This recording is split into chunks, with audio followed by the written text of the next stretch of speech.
Oh. Bueno, nuestro primer encuentro, Javier. Contento. Sí, uno más. Uno más, Amigos. uno más. Este es Uno más. sí, un encuentro más y bueno, esperemos que sean más seguidos Sí, y que pueda aprender más de vos. mucho de vos. Bien, igualmente. Siempre, creo que en cada encuentro que tenemos con alguien, siempre nos llevamos algo, ¿no? Sí, un buen Se trata aprendizaje. de compartir. Y la idea también es compartir Sí. lo que nos vaya surgiendo. ¿Algún tema para hoy en especial? Eh, Hablaste hoy cuando vine y habías ido un poco al parque, un rato al parque. sí, la necesidad de tomar contacto con la naturaleza, por lo menos para mí, Sí. en mi caso personal, es fundamental. Claro, viste que cada uno depende de lo que sientan para sí mismo, ¿no? Sí, sí. Lo que cada uno sienta y Sí. bueno, hay gente que está o no está conectada con. O no ha tenido la experiencia o no tiene la costumbre. O no sabe que lo necesita. Yo creo que no se sabe. Puede no ser, sabe. puede ser. Y bueno, fuimos al Jardín Botánico, un lugar totalmente con muchísima naturaleza, más como ahora como que después de la lluvia, el calorcito, mucha luz, con las plantas están prosperando muchísimo. También linda, sí, y hay una realidad con el tema del contacto con la naturaleza, al menos a mí en lo personal me pasa lo mismo que a vos, que que como que lo necesito, por lo menos una vez a la semana, y me cambia el cuerpo, me cambia totalmente el aire, la forma de pensar, como que me cierran, o sea, se me cierran cosas que no las podía cerrar por estrés o por determinados motivos. Y cuando uno, al menos a mí, cuando estoy en contacto con la naturaleza, como que me empiezan a caer las fichas, se me empieza a armar, a cerrar el círculo de determinadas cosas y digo, esto era así, esto es así. Es lo que me pasa a mí, ¿no? Y quedo más tranquilo también, me da más tranquilidad, más paz. Sí, No eso sé es si... que ahora que vos hablas, que también creo que es un tema que muchísima gente, por lo menos en estos tiempos, ¿no? El tema del estrés. Cuánta gente que, bueno, que está sufriendo de estrés y así como no sabe, como mucha gente no reconoce que necesita la naturaleza, hay mucha gente que no reconoce que necesita de repente un poco de ayuda. La verdad. Entonces ahí te vas a encontrar con la resistencia a recibir ayuda, que bueno, uno no puede, tanto vos como yo trabajamos en la parte terapéutica y Sí. no podemos ir por la calle regalando y dándole a la gente, no es que no lo quieramos hacer, es que la gente no está dispuesta a recibirlo. En muchos casos no está dispuesto. Entonces ir a dar ayuda sin que te la pidan, termina siendo, como dice el psicoanálisis, comunicación sin transferencia es violencia. Sí, violencia. Entonces, Sí, porque realmente no te pidieron, no están dispuestos a o no saben, no se dan cuenta que necesitan. y bueno, está bueno observar cuáles son cómo cada uno maneja el estrés, ya que el estrés podríamos definirlo en diferentes etapas. Entonces, las etapas, por ejemplo, yo siempre les digo que hay una neurocientífica que se llama Sonia Lupien, que ella se dedica a estudiar personas con diferentes niveles de estrés y bueno, y ella también, bueno, hay análisis hasta con animales, ¿no? Y lo que se observa, la primera etapa es la pérdida de memoria temprana, donde vos no te acordás, o perdés retener eventos de lo reciente, de lo del momento. Y bueno, eso es una forma de reconocer que estás viviendo un poco de estrés. Sí, eso es real. Y bueno, eso sería o por lo menos para darse cuenta, de que la gente se dé cuenta de que está viviendo estrés. Ahora, no hay edad para el estrés.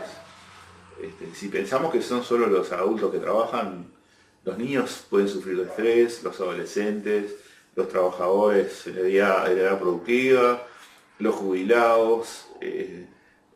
O sea, la realidad es que el estrés no tiene edad. Es verdad. Entonces, Puede atacar en cualquier momento. O sea, en el momento que estás estresado, o sea, vendría a ser como que se corta el lóbulo prefrontal o frontal. Yo digo se corta. sí, muy como drástico. que lo desconectás, sí. Como que se desconecta un poco Sí, y sí. lo que me dijiste ahora ya me olvidé y digo, no lo recuerdo. Bueno, es normal. Y es un tema así, Daniel no lo entendía esa manera. Esa memoria de corto plazo se denomina memoria de trabajo. En inglés, la neurociencia, son los que más o menos avanzan mucho más. No significa que el mundo hispano no maneje la neurociencia, pero muchos de los conocimientos parten de los científicos que están más avanzados y bueno, llaman la work memory, la memoria de trabajo. Y bueno, entender que cuando uno no se acuerda de algo, no es que tenga problemas, que tenga que tomar pastillas para eso, una pastilla para la memoria o algo, ¿no? En realidad, ser consciente de que está viviendo una situación de estrés. Como el primer punto, ¿no? Después el siguiente que habla esta señora Sonia Lupien es empezar a tener problemas gástricos, problemas de estómago, problemas digestivos, la comida te cae mal, tener que comer liviano o comenzar a tomar medicación cada tanto, o tecitos, infusiones, por llamarlo más. Sí.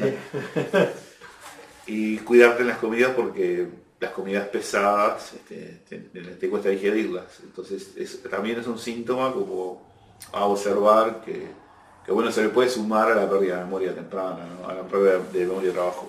¿Qué pasa en casos, en casos que lo he visto, que de repente la persona está en una situación de estrés en un determinado ambiente, en un determinado contexto, y en ese contexto se olvida lo que pasa, ¿no? Se olvida de cosas a corto plazo. Incluso a largo plazo, porque al olvidarse a corto plazo vos le preguntás a las 3, 4, 5 días de algo y no lo recuerda. En ese contexto. Sí. Pero en otro contexto, la persona funciona bien.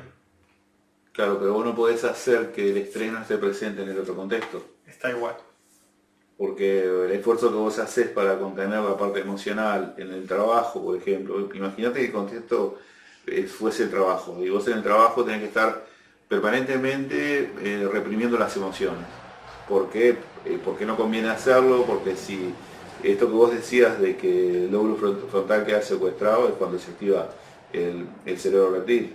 Y bueno, tenés 3 conductas posibles: ataque, huido o paralización. Si vos estás permanentemente reprimiendo tu emoción con tu lóbulo frontal, haces un esfuerzo enorme para no decir lo que el enojo que tenés, o estás haciendo un desgaste mental enorme. Y ese desgaste mental lo vas a llevar al otro contexto. Y capaz que explotás en el otro contexto y te reprimís en el trabajo. Entonces, esto es un experimento incluso que se hizo con las ratas, que se les generaba un estímulo de una campana y como que en un determinado contexto no reaccionaban, pero lo cambiaba de contexto y en el mínimo de ruido saltaban, se sorprendían. Y no le pasaba a las que estaban expuestas a las que no estaban estresadas. Y a los seres humanos nos pasa lo mismo. Exactamente. Tuviste un problema en el trabajo, discutiste con un compañero, te hablaron mal, tuviste una situación complicada, llegás a tu casa y miraste la comida y ya te enojaste porque, no sé, querías comer tal cosa y capaz no tiene nada que ver. O miraste el perro torcido y digo, el perro no tiene nada que ver. Ya venís con el estrés. Ahí está. Entonces, si vos reprimís mucho en determinado contexto, con ese lóbulo frontal que vos decías, reprimís la emoción porque vos haces un esfuerzo enorme para no accionar, ese desgaste lo vas a pagar de alguna manera. ¿Y qué pasaría ahora? Vamos a poner más o menos el mismo contexto con el tema de memoria selectiva. ¿viste? Tenemos una parte de la memoria selectiva en la cual Sí. algo queremos, le prestamos más atención y algo que no queremos, Sí. dejamos de prestar atención. Entonces, Sí, el SARA, ahí va. el sistema Activación reticular ascendente. ahí está. Bien. También podría pasar que de repente la persona... Vamos a explicar a la gente lo que es el SARA. Sistema De activación reticular ascendente. Es una memoria que nos permite prestar atención cuando algo nos tiene atrapados. Por ejemplo, el dentista va a mirar a la gente con los dientes, va a observar los dientes de las personas, el psicólogo va a prestar atención a cómo hablan, el que tiene un auto en la calle va a ir mirando los abollones, las pinturas, y eso tiene que ver con la memoria selectiva. Selectiva. Ahora la neurociencia, hablando de la memoria selectiva, bueno, ahora, hace unos años le agregó SARA-MA. Al medio ambiente. Le agregó el medio ambiente porque consideró Sí. que es muy importante el medio ambiente en el cual nos Ahí encontramos está, sí. en el contexto, ¿no? Y bueno, ¿qué pasa cuando la persona selectivamente en el trabajo de repente no le presta atención y de repente no es que, si bien es parte de estrés porque no le está prestando atención, algo de estrés hay, no le presta atención porque no lo ve importante, no lo recuerda y ni a corto ni a largo plazo. Sin embargo, en otros lados, sí, de repente podría estar usando inconscientemente el SARA. O sea, la memoria selectiva. ¿Podría pasar? Y no sé, capaz que estaría bueno tomar un ejemplo Y ver qué entiendo pasa. sí, entiendo que a veces es mejor este tipo de cuestionamientos llevarlos al ejemplo. Al Decir, ejemplo. claro, me entiendo yo, por lo menos es difícil tomar algo sin Si no tenés entenderlo del ejemplo. sin Entonces entenderlo del ejemplo. ahí también nuestra memoria depende mucho. Nosotros tenemos un área especializada en retener experiencias que tiene que ver con el cerebro límbico, que Sí. es especialista en recordar cosas relacionadas con la emoción. Entonces, nuestras experiencias, vos podés relacionar las cosas si las viviste o si las entendiste, pero es mucho más fácil tener la memoria activada con un ejemplo que relacione con tus experiencias personales. Está muy bueno. Lo que estaría bueno, si este planteo que vos me haces, llévamelo a un ejemplo y Llevar un ejemplo. sí, Bien. que puedas contar, ¿no? Bien. Voy a hacer un poco de Sí, maniobra dale, para dale. no... Hacemos una metáfora. Ahí va. Ahí va. La persona recuerda en el contexto, no sé, la vela, la está mirando y está prestando atención a la vela y esto lo recuerda.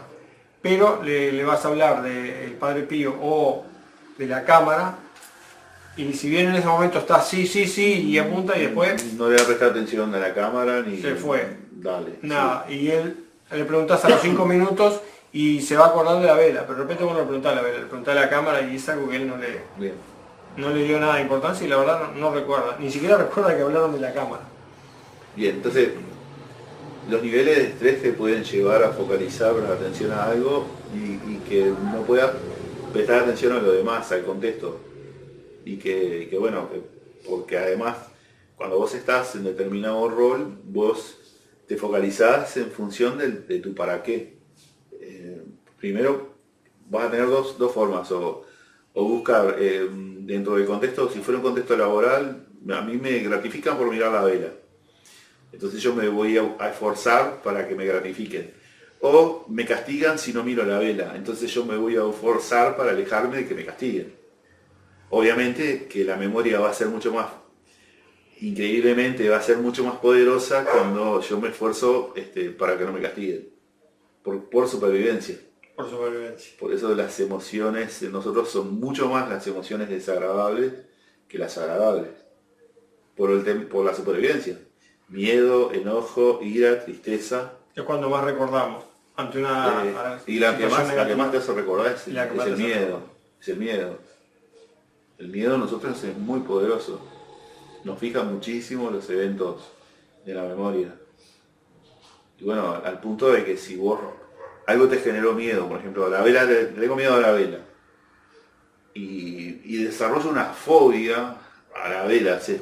O sea, no solo es miedo, es terror a las velas. Y tiene que ver con la supervivencia. O sea, en esa memoria La vas a recordar anímica, siempre. claro, y entonces ahí es donde la parte terapéutica no puede intervenir. La emoción, o sea, Vos sabés que la vela en el vaso no te va a comer, pero la miro y entro en pánico, no lo puedo controlar. claro, es la emoción tan fuerte. Ahí pasamos algo de la programación, crea un Sí. anclaje. Crea un Sí, anclaje con la sí. vela que ante determinado estímulo yo lo voy a recordar. Sí, capaz sea que bueno o malo. Explicar un poco a la gente lo que es una Lo que es un ancla. Un ancla es un estímulo determinado para dar una respuesta determinada. Yo hago algo más práctico del común denominador. Ejemplo, está la bombita apagada y está la llave de interruptor de luz. Uno sube el interruptor de luz y se prende la bombita. Lo mismo pasa con nosotros. Cuando nos hablan del primer chocolate que comimos. Sí, o imagínate esa gente que vivió con sus abuelas Ahí va. y que sabe que bueno que determinada comida en la cocina de la abuela, ya sentís el olor en la calle y ya te transporta a tu al momento de infancia. tu abuela. Y Sí. no tenés por qué estar en ese contexto. Capaz que en el trabajo o en la calle paseando te pasó ese olor Claro, y hasta te salivás, hasta decir, ahí está. me ahí está, recuerda sí, el momento sí, ese. sí. Bueno, eso es un anclaje. Sí, o una música, escuchás una música que escuchabas en la infancia y que viviste en determinado momento de X de tu vida, que sea agradable o desagradable, pero te va a transportar a una emoción. Y a veces ni siquiera es consciente que tenemos un montón de anclas que se han ido incorporando en el tiempo, Sí. ¿no? Incluso hasta cómo nos hablamos en pareja, por ejemplo. Cuando vos estás con una pareja, generalmente va a haber una comunicación que son palabras claves. Querida, mi amor, negrita, bichito, y esa palabra ya genera un estímulo. En cambio, si vos llegás y le decís el nombre propio a la pareja, por ejemplo, y a veces peor nombre y apellido, ya sabés que también es un ancla desagradable. Sí. Por ejemplo, no digo que todos lo hagan, pero estas cosas pasan, ¿no? O los padres que dicen fulano de tal, y es el hijo, pero ya le dice todo el nombre porque Viene algo jodido. algo pasó. Viene algo jodido. Y bueno, esos son un ejemplo de anclas. Eso es un ejemplo de- Y bueno, estamos llenos de anclas. y quedó muy claro, quedó muy claro. Bueno, capaz que estaría bueno seguir si querés después con un poco más de cómo manejar el estrés. ¿Qué te parece? En el próximo, ¿cómo manejar En esta segunda parte que va a venir en cualquier momento. ¿Cómo no? Que puede ser ahora o después. O después. Hecho entonces. Vamos arriba. Ya llegó el tema. Gracias a ti, nos vemos en el próximo.